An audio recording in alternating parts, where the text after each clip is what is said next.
అందుకే ఋషికి తర్పణ ఉంది. అందుకే ఋషుల్ని మనుష్యులతో కలిపి చెప్పేయకూడదు, ఋషుల్ని వేరుగా చెప్తారు.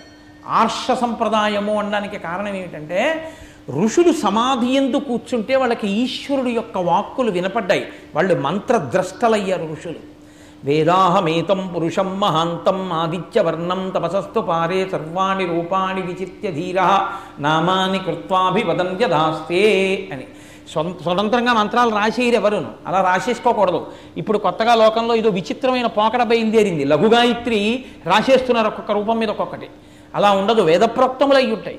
వేదప్రోక్తములైనటువంటి మంత్రములు ఎక్కడుంటాయో ఆ మంత్రములు ఋషులు ధ్యానమునందుండగా సమాధి ఎందు వారికి వినబడ్డ ఈశ్వరవాక్కుగా వాళ్ళు ఆ మంత్రమునకు ద్రష్టలయ్యారు. అందుకే ప్రతి మంత్రానికి ఋషి అని ఉంటారు. ఆ ఋషికి వినపడింది మొట్టమొదట, వాళ్ళు ప్రచారం చేశారు. ఆ ఋషులు మనుష్య జాతిలో కలపకుండా వేరే చెప్తారు. అందుకే ఋషి తర్పణ అని వేరే తర్పణ ఉంటుంది వాళ్ళకి. ఇందులో శంకరాచార్య స్వామి వారు వచ్చినటువంటి గురు పరంపరలో మొదటివి 2 దేవతా స్వరూపాలు, నారాయణం పద్మభువం, తర్వాత వశిష్టం ఋషి. వశిష్ఠుడు బ్రహ్మమానస పుత్రుడు, బ్రహ్మగారి యొక్క సంకల్పం చేత పుట్టాడు. అందుకని ఆయన ఒక కారణజన్ముడు, మహానుభావుడు. ఆ వశిష్ఠుడు లోకమునకు ఎంతో గొప్ప ఉపకారం చేశాడు. చిత్రం ఏమిటంటే నారాయణుని యొక్క నాభికమలంలోంచి వచ్చిన వారు బ్రహ్మగారు, బ్రహ్మగారి సంకల్పం చేత పుట్టినవాడు వశిష్ఠుడు. ఈ వశిష్ఠుడు ఋషిగా ఉండి తనకన్నా ముందు ఉన్నటువంటి నారాయణ స్వరూపం రామచంద్రమూర్తిగా వస్తే రామచంద్రమూర్తికి గురుస్వరూపంగా నిల్చున్నారు వశిష్ఠుడు. అది ఆయన గొప్పతనం.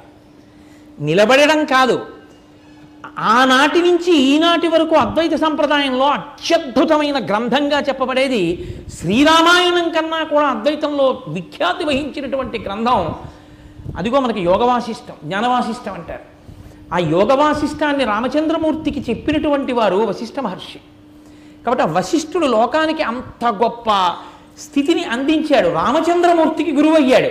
లోకానికి నడవడి నేర్పినటువంటి వాడు రామచంద్రమూర్తి మనుష్యుడిగా వచ్చి, అలా నడవడి నేర్పినటువంటి మనుష్యుడైన రాముడికి నడవడి నేర్పిన వాడు వశిష్ఠుడు.